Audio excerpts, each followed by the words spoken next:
진심으로 환영하며 감사드립니다.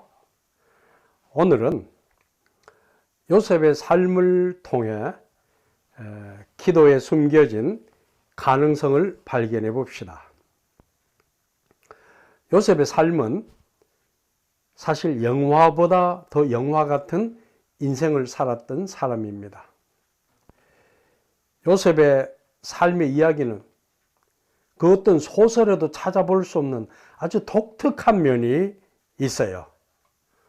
저는 성경을 묵상하면서 모세는 왜 요셉의 이야기를 계속 써내려가지 않고 중간에 잠시 건너뛰었을까를 많이 생각해 보았습니다. 창세기 37장에서 야곱의 족보를 말하겠다고 하면서 야곱의 족보가 아니라 갑자기 요셉의 인생 이야기가 등장합니다.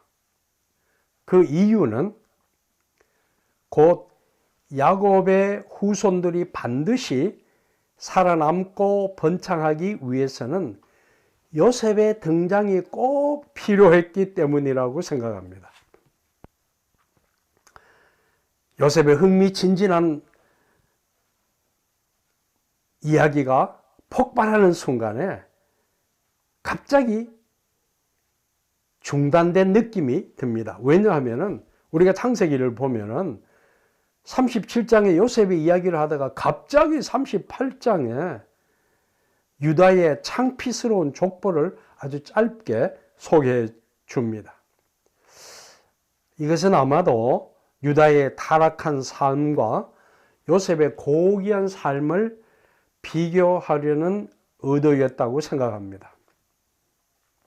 모세는 요셉이 먼 이방으로 팔려가서 힘겹게 살았던 모습이 마치 자신의 인생 스토리와 닮은 꼴이라고 생각했는지 모릅니다.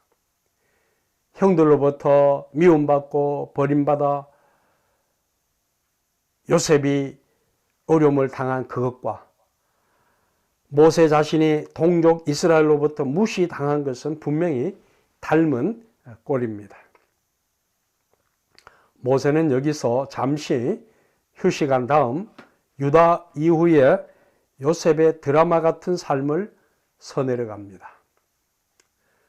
창세기 전체가 50장인데 50장에 달하는 창세기에 13장에 걸친 요셉의 인생 스토리는 눈물로 뒤범벅된 사건과 억울함으로 이를 악물어야 하는 서러움과 모든 것을 포기하고 감옥에 처박혀 허무하게 살아야 하는 절망에 엮인 인생입니다.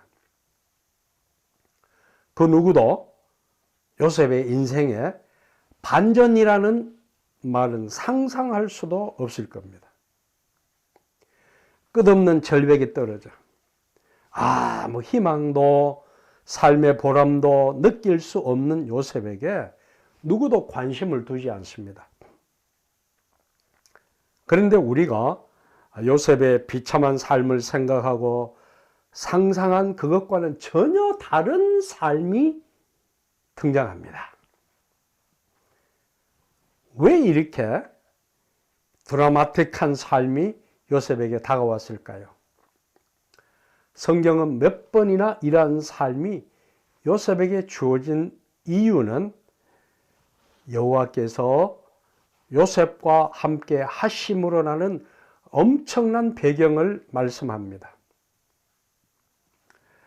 요셉의 이러한 배경을 빼버리면 요셉의 역사를 설명할 필요도 가치도 찾지 못합니다. 더욱 놀랄 일은 요셉 자신이 여호와께서 함께 하셨다고 말하지 않습니다. 요셉의 주인인 보디발이 요셉을 보니까 정말 여호와께서 요셉과 함께 하심을 보았으며 여호와께서 그의 범사에 형통케 하심을 보았다라고 설명합니다. 사람을 꿰뚫어보는 전문가인 바로의 경호 실장이 요셉을 보고 얘기한 겁니다. 요셉은 그 사람의 종입니다. 주인이 볼 때는 돈을 주고 물건처럼 사들인 존재입니다. 나중에 그렇게 아끼던 요셉이 자기 아내를 겁탈하려 했다는 보고를 받았을 때 진실 여부를 자세하게 조사해 보지도 않고 그냥 왕의 감옥에 가두어 버립니다. 그것이 정말 사실이라면 요셉을 두말 없이 처형해도 괜찮을 괘씸한 사건입니다. 그런데도 요셉에게 여호와께서 함께 하심을 보았기에 요셉을 죽이지 않고 왕의 감옥에 가둡니다. 저는요, 여기에 뭔가에 숨겨진 비밀이 있는 것 같습니다. 놀라운 사실은 요셉의 주인 보디발이 여호와께서 요셉과 함께 하심을 보았으며 여호와께서 그의 범사에 형통케 하심을 보았다는 말은 잠시 한두 번 지나가다가 우연히 보았다는 뜻이 아닙니다. 성경 원문에는 계속해서 보았다는 뜻으로 설명합니다. 매의 눈으로, 경호실장의 눈으로 보아온 요셉의 매일 삶이었습니다. 또한 그의 범사에 형통케 하심을 보았다는 뜻은 요셉의 손으로 일한 모든 것은 항상 성공적인 결과가 주어졌다는 것입니다. 경호실장이 요셉을 보고 내린 결론입니다. 저는 요셉을 관찰한 보디발의 자세한 설명이 성경에 명시되지 않았던 뭔가가 있다고 봅니다.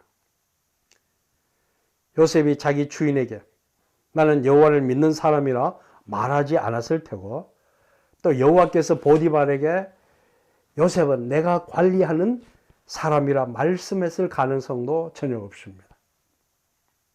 그런데 어떻게 보디발이 알았을까요? 어떻게 요셉에게 여호와께서 함께 하시는 그 모습을 보디발이 알았을까요? 여기서 모든 일에 여호와께서 함께 하심이란 말은 단순하게 여호와께서 요셉을 보니까 좋아서 함께 주셨다고 넘어가면 안 됩니다. 요셉에게 뭔가 여호와께서 좋아하실 만한 특별한 삶의 패턴이 있었다고 봅니다. 사람이 볼 때는 종의 가치밖에 안 되는 요셉의 처지입니다. 언제라도 죽인다면 죽을 수밖에 없는 종의 신분입니다. 그런 요셉이 무엇을 했겠습니까? 그게 저희 질문입니다. 무엇을 했겠습니까? 그것은 곧 요셉의 매일 삶에서 여호와를 향한 간절한 기도가 있었다고 생각합니다.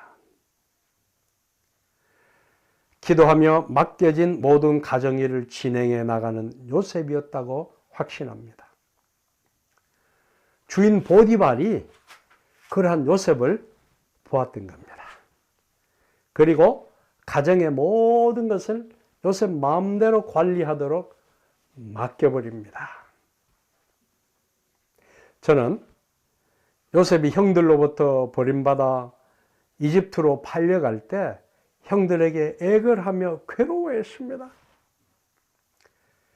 형들의 증언을 읽고 눈시울이 뜨거워졌습니다. 형들이 그렇게 얘기했습니다. 우리가 동생이 정말 애굽으로 팔려갈 때 애걸하는 것을 우리가 보고 그냥 무시했다고 형들이 얘기했습니다. 얼마나 울며 애걸했겠어요. 형들은 요셉을 죽이려고 하다가 팔아버린 겁니다. 그때 요셉은 자신은 이미 죽은 사람이라고 생각했을 겁니다. 나는 이제 죽은 사람이구나. 내 인생에 가치가 없구나. 형들로부터 이렇게 미움받아 버림당한 내게 무엇을 바라볼 수 있겠는가? 그런 생각을 했을 수 있습니다. 17살이면 요셉이 팔려갈 때가 17살인데 17살이면 알 것은 다 아는 성숙한 티네이저입니다. 형들로부터 배반당한 요셉은 분명히 매일 기도하는 사람이 되었다고 생각합니다.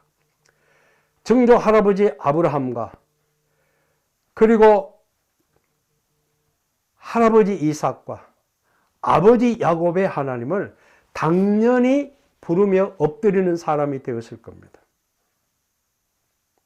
저는 바로왕의 경호실장이 요셉의 일상생활을 세밀한 부분까지 관찰하고 그를 완전히 신임했다고 봅니다.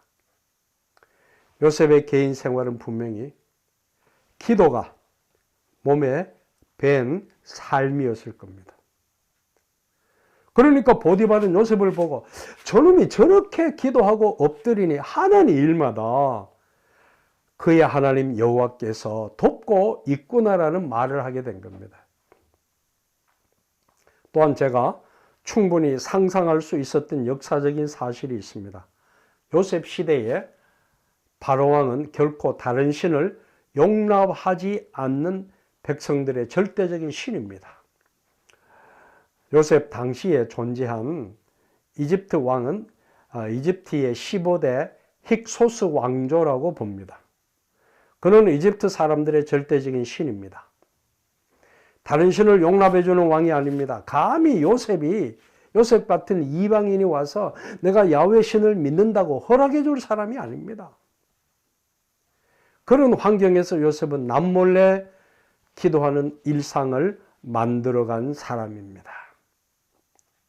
바로 그의 주인 보디발이 요셉의 기도하는 삶을 증명해 준 셈입니다. 여호와 하나님의 도움을 받고 사는 요셉은 어떤 환경에서도 기도하는 사람이었음을 저는 확신합니다. 기도하는 사람은 자기 관리를 잘하는 사람입니다. 기도하는 사람은 세상 유행이 활개치는 대로 자신을 맡기지 않습니다. 요셉은 자신과의 확실한 약속을 맹세한 바로의 술관원이 비록 약속을 지키지 않고 2년이나 흘러갔더라도 그는 기다릴 줄 알았습니다. 여호와 하나님의 시간을 기다리며 기도했습니다. 예수 믿는 사람들이 너무 성급하게 서두르는 면이 많은 것 같습니다. 자신에게 우연히 다가온 기회를 마치 하나님이 주신 기회라고 믿고 싶어 하는 겁니다. 그것이 하나님의 뜻이 사실 아닌데도 막 밀어붙이면서 이게 하나님의 뜻이다. 그렇게 우기는 사람들이 많습니다. 그러니까 교회가 혼돈에 휘말릴 수밖에 없는 거죠. 하나님의 시간이 다가올 기회를 기다리며 기도해야 됩니다. 하나님의 시간이 다가올 기회를 기다리며 기도해야 합니다. 그것을 영어로 in God's time 이라고 말하는데 바로 하나님의 시간에라는 뜻이다. In His time, in His time. 하나님의 시간에 그런 노래도 있습니다. 요셉은 늘 자기 삶에 하나님이 함께 하실 환경을 만들어 가십니다. 자신을 죽이려고 열을 올렸던 형들도 하나님의 마음으로 용서했습니다. 형들이 아버지 야곱이 죽고 난 다음 요셉에게 찾아와서 엎드리며 용서해 달라고 막 애걸 하는 겁니다. 우리는 당신의 종이라며 엎드린 형들을 요셉은 봅니다. 이러한 형들을 보며 요셉은 많이 울었어요. 한 번만 아니고 계속해서 울었다고 말합니다. 그리고 그 형들에게 한 말이 있습니다. 내가 하나님을 대신하리까? Am I in God's place? 내가 하나님을 대신하겠습니까? 대단한 얘기입니다. 하나님의 시간을 기다린 사람들은 하나님을 대신하지 않습니다. 아무리 힘이 있고 가진 것이 많더라도 하나님처럼 말하지 않습니다. 우리의 주변에는 하나님의 시간을 기다리지 않고 하나님처럼 살려는 예수쟁이들이 많습니다. 이런 요셉은 오랜 후에 다가올 이스라엘의 미래를 미리 알았습니다. 왜? 그는 기도하는 사람이었기 때문에. 그래서 형들에게 부탁하기를 내가 죽으면 나의 해골을 꼭 가져가 달라고 부탁했습니다. 바로 하나님이 약속하신 그 가나안으로 내 해골을 가져가서 묻어달라는 부탁이죠. 비전이 있는 삶입니다. 바로 하나님이 이스라엘 백성에게 해방의 시간을 주실 때가 온다는 확신이 있었기 때문입니다. 기도하는 사람은, 기도하는 자는 하나님의 때와 내가 생각하는 때의 꼭지점을 알 수 있습니다. 하나님의 때를 기다리며 우리 함께 엎드립시다. 기도하겠습니다. 하나님 감사합니다. 오늘 요셉의 그 인생을 보며 우리는 하나의 드라마라고 생각하지 아니하고 우리에게 주신 하나님의 귀한 교훈인 줄 알고 감사드립니다. 요셉처럼 매일 삶을 기도로 계획하며 하나님께 내어 맡기면서 살아가는 저희들의 힘있는 믿음 되게 하옵소서. 예수님 이름으로 기도합니다. 아멘. 다음 또 다른 주제로 여러분들을 찾아뵙겠습니다. 건강하십시오.